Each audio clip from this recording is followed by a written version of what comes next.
খবর 24x সাথে আপনাকে স্বাগত। নতুন নতুন খবর জানার জন্য আমাদের চ্যানেলে চোখ রাখুন। নমস্কার দর্শক বন্ধুরা, খবর 24x সাথে আপনাকে স্বাগত। গরমের দাপট যেন কিছুতেই কমছে না। বিগত কয়েকদিনের মতো এই দিনও রাজ্যের নানা প্রান্তে তাপপ্রবাহের ছবি দেখা গেল। তবে এদিন কিছুটা হলেও স্বস্তি মিলেছে কলকাতা এবং পার্শ্ববর্তী এলাকায়। পশ্চিম মধ্য বঙ্গোপসাগর থেকে পর্যাপ্ত জলীয় বাষ্প ঢুকতেই 24 ঘন্টার মধ্যে প্রায় 3 ডিগ্রি কমে গেল কলকাতার সর্বোচ্চ তাপমাত্রা। শনিবার সর্বোচ্চ তাপমাত্রা ছিল 41.1 ডিগ্রি সেলসিয়াস, রবিবার ছিল 41.3 ডিগ্রি সেলসিয়াস এবং সোমবার ছিল 41.7 ডিগ্রি সেলসিয়াস।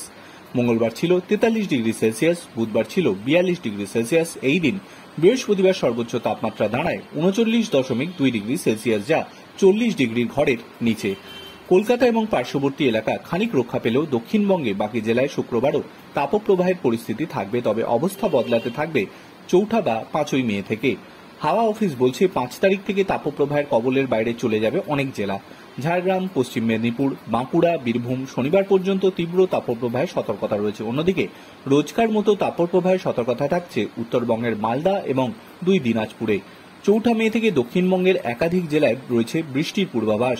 বৃষ্টির পূর্বাভাস রয়েছে পূর্ব মেদিনীপুর এবং 2 চব্বিশ পরগনায়।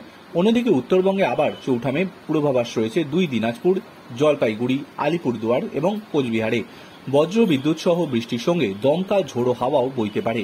অন্যদিকে 5 মে দক্ষিণবঙ্গে 2 চব্বিশ পরগনা, নদিয়া, মুর্শিদাবাদে বৃষ্টির পূর্বাভাস থাকছে।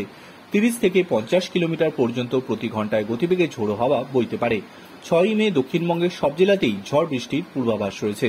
ব্যুরো রিপোর্ট, খবর 24x7।